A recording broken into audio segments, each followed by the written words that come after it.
Le Stade Louis II ce soir à Monaco, Bastia est en bleu, Monaco est en rouge et blanc, et il y avait ce soir 8000 personnes à Monaco. Il est vrai que Bastia et Monaco ne sont séparés que par la Méditerranée. Sur le banc de touche, toujours magnifique à Monaco, Chifo plus Thierry Henry, et le match débute donc avec une domination des rouges et blancs, en l'occurrence le ballon dans les pieds de Dumas.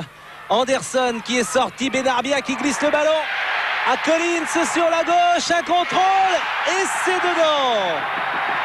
But de Collins après 12 minutes, 5e but de la saison, et travail de haut but d'Anderson qui a donné à Benarbia. Il glisse du plat du pied gauche, Collins lève la tête et enchaîne avec une bonne frappe du coup de pied. Pifto battu. Monaco mène 1-0 et c'est logique puisque Monaco domine. Corner de Benarbia, Pérez de la tête qui a dégagé. Le ballon va revenir dans les pieds de Dumas. Benarbia de nouveau pour un centre du pied gauche. Ikpeba, Anderson, but d'Anderson, mais but refusé car il y avait une première faute signalée par Monsieur Bray. La voici cette faute. Moreau sur Ikpeba, ou plutôt Ikpeba sur Moreau. Ce qui vaut à Monaco de toujours mener 1-0. Petit et toujours une domination des rouges et blancs. Une tête d'Ikpeba, elle est passée un bon mètre sur la gauche de Pifto. Et Bastia, me direz-vous, eh bien les Bastiais en fin de première mi-temps sortent la tête hors de l'eau. Un tir de Zwirzewski dedans. Une seule occasion, un but, 100% de réussite pour les Bastiais. Égalisation chanceuse sur les 45 premières minutes puisque Monaco avait largement dominé. Néanmoins, Bastia est revenu au score, un but partout, et la deuxième période repart avec toujours le même scénario. Une domination monégasque sur la droite, Legwinski. Pas de solution, alors ce sera de l'autre côté pour Thierry Henry qui est entré en jeu. Pérez, Thierry Henry qui récupère le ballon.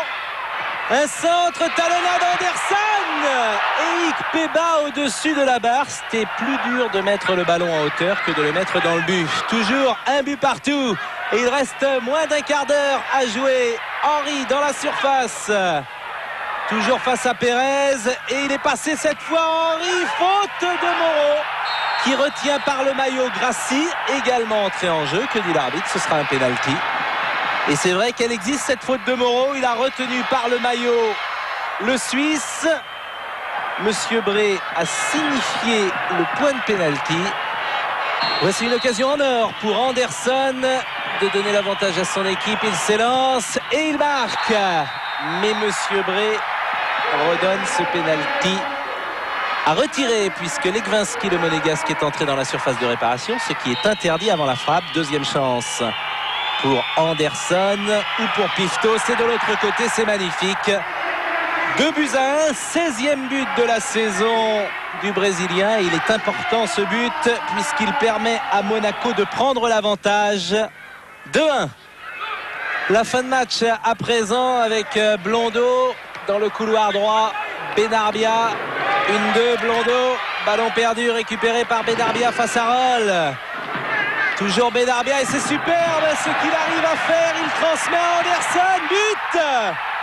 But d'Anderson à la 87e minute. But exceptionnel par le travail d'Ali Benarbia qui aura donné ce soir 2 ballons de but décisifs. C'est le 17e but d'Anderson. C'est également le 54e de l'AS Monaco qui est la meilleure attaque du championnat. L'AS Monaco est également la meilleure défense avec 23 buts encaissé, et Monaco est ce soir leader avec 10 points d'avance. C'est une suprématie totale dans tous les compartiments du jeu. La dernière action de cette partie, ballon capté sans problème pour Fabien Barthez, c'est le coup de sifflet final.